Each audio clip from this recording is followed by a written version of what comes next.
আজ আমি কাঁচা আলু দিয়ে একটা রেসিপি করে দেখাবো। রেসিপি ছোট বড় সবাই পছন্দ করবে, আর একটা দুটা খেলেই কিন্তু মন ভরবে না।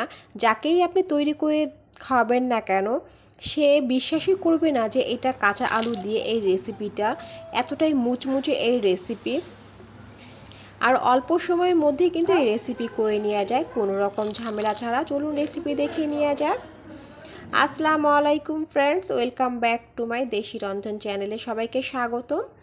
এখানে আমি 3টা মাঝারি সাইজের আলু নিয়েছি। আমি আলুটা ভালো করে ধুয়ে ছুলে নিয়েছি। এখানে আলুটা আমি লম্বা লম্বাভাবে কেটে নেব, একটু মোটা মোটা করে কেটে নিতে হবে, যেভাবে হচ্ছে ফ্রেঞ্চ ফ্রাই করা হয়। ফ্রেঞ্চ ফ্রাইয়ের জন্য যেভাবে আলুটা কাটা হয় ঠিক আমি সেভাবেই কিন্তু আলুটা কেটে নেব।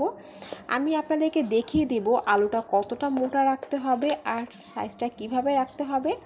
দেখতে পাচ্ছেন বন্ধুরা কিভাবে আমি লম্বা লম্বা করে কেটে নিয়েছি। এই যে এইভাবে লম্বা লম্বা করে কেটে নিতে হবে, একটু মোটা মোটা করে। এই কাঁচা আলু দিয়ে এতটাই মজার এই রেসিপি যে একদম অবাক করার মতন, কেউ বিশ্বাসই করবে না যে আপনি এই কাঁচা আলু দিয়ে রেসিপিটা করেছেন, একদম অবাক করার মতন। আর একবার হলেও রেসিপিটা ট্রাই করবেন। এখানে আমি সম্পূর্ণ আলুটা কেটে নিয়েছি একদম লম্বা লম্বাভাবে। এখানে আমি একটা পাত্র নিয়েছি, এর মধ্যে দিয়ে দিচ্ছি আমি পানি। পানির মধ্যে আমি যে আলুগুলি আমি কেটে রেখেছিলাম সেই আলুটা আমি দিয়ে দিচ্ছি। পানির মধ্যে প্রায় 2 মিনিটের মতন কিছুক্ষণ রেখে দিতে হবে। পানির মধ্যে কিন্তু কিছুক্ষণ অবশ্যই রাখতে হবে, 2-3 মিনিটের মতো কিন্তু রেখে দেবেন। আমার 2-3 মিনিট পানিতে রাখা হয়ে গিয়েছে আলুটা। এবার হচ্ছে পানি থেকে আমি পানিটা আমি ঝরিয়ে আমি একটা ঝুড়ির মধ্যে রেখে দেব। আমি ঝুড়ির মধ্যে আলুটা রেখে দিচ্ছি। আলুর গায়ে যে পানিটা আছে এটা কিন্তু অবশ্যই শুকাতে হবে, না হলে কিন্তু হবে না। আলুর পানিটা কিন্তু শুকিয়ে নিতে হবে। আমি আলুর পানিটা শুকিয়ে নেব। এবার আমি একটা পাত্র নিয়েছি, বড় একটা পাত্র নিয়েছি, এর মধ্যে আমি 1 কাপ ময়দা দিচ্ছি আমি গোলমরিচের গুঁড়া দিচ্ছি, ম্যাগি মশলা। এখানে হচ্ছে নুডলসের মশলাটা আমি ইউজ করেছি 2 প্যাকেট। আপনাদের কাছে ম্যাগি মশলা থাকলে সেটাও দিতে পারেন, কিন্তু এটা কিন্তু অবশ্যই দেবেন, এটা দিলে কিন্তু টেস্টটা একটু বেড়ে যায়। এখানে দিচ্ছি খাবার সোডা মানে বেকিং পাউডার দিলেও হবে আপনাদের হাতের কাছে, এবং যদি সোডা থাকে সেটাও দিতে পারেন। দুটোর মধ্যে যে কোনো একটা দিচ্ছি আমি। স্বাদ মতন লবণ, আমি সামান্য একটু মরিচের গুঁড়া দিয়েছি। চাইলে আপনারা যে যেমনটা ঝাল খেতে পছন্দ করেন তেমনটাই ঝাল দেবেন। আপনাদের হাতের কাছে যদি গোলমরিচের গুঁড়া না থাকে তাহলে কিন্তু আপনারা একটু ঝাল দিতে পারেন, শুকনো মরিচের গুঁড়া। আমি অল্প অল্প পানি দিব, এখানে একবারে পানি দেওয়া যাবে না। আমি এখানে একটু ঘন করে একটা ব্যাটার তৈরি করব। আমি এখানে অল্প অল্প করে পানি দিচ্ছি। ভালোভাবে একটা ঘন একটা ব্যাটার তৈরি করতে হবে।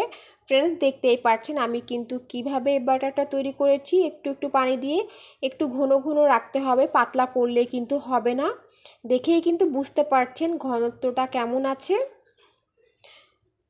এবার হচ্ছে আমি বড় একটা পাত্র নিয়েছি, এর মধ্যে আমি 1 কাপ ময়দা দিচ্ছি। এখানে কোনো রকম লবণ টবণ কিছুই দিতে হবে না, শুধু ময়দাই নিতে হবে। এখানে দিচ্ছি সামান্য একটু কালো জিরা, আমি হাত দিয়ে ছড়িয়ে নিচ্ছি।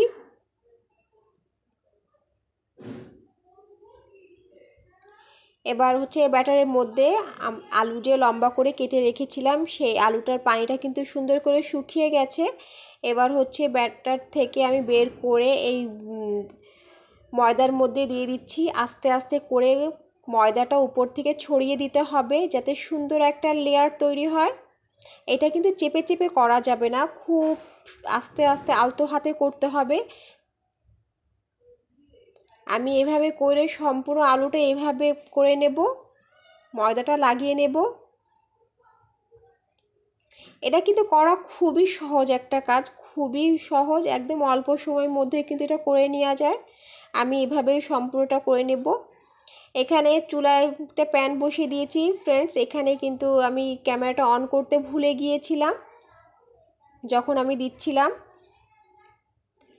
হালকা তেলটা যখন গরম হয়েছে তখন কিন্তু আমি আস্তে আস্তে করে কিন্তু দিয়ে দিয়েছি। এবার চুলার জালটা কিন্তু আমি মিডিয়ামে রেখেছি। এটা কিন্তু জালটা বেশি দিলে কিন্তু দ্রুত লাল হয়ে যাবে, ভিতরে কিন্তু ক্রিস্পি হবে না। সেই কারণে চুলার জালটা কিন্তু মিডিয়ামে রেখে কিন্তু এটা ভাজতে হবে। আমি কিন্তু ব্রাউন করে ভেজে নিয়েছি, দেখেই কিন্তু বুঝতে পারছেন অনেক লেয়ার হয়েছে এবং কতটা ক্রিস্পি হয়েছে বলার বাইরে। একবার যদি ট্রাই না করেন তাহলে কিন্তু বুঝবেন না যে খেতে অসাধারণ টেস্ট। এটা কিন্তু কাউকে যদি আপনি এভাবে তৈরি করে খাওয়ান সে কিন্তু কখনোই বিশ্বাস করবে না যে এটা আলু দিয়ে তৈরি।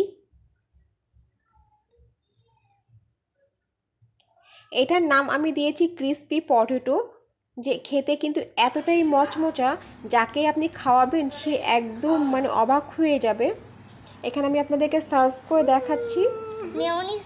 এখানে হচ্ছে আমাদের পিচ্চি, আমাদের বাবুটা আমাকে অনেকটাই হেল্প করেছে। সে হচ্ছে টোটালি আমাকে মানে কোনো রকম কাজ করতে দিচ্ছিল না, তারপরও আমি চেষ্টা করেছি করার জন্য। ও হচ্ছে আমাকে অনেক ডিস্টার্ব করছিল। অনেক মুচমুচা হয়েছে,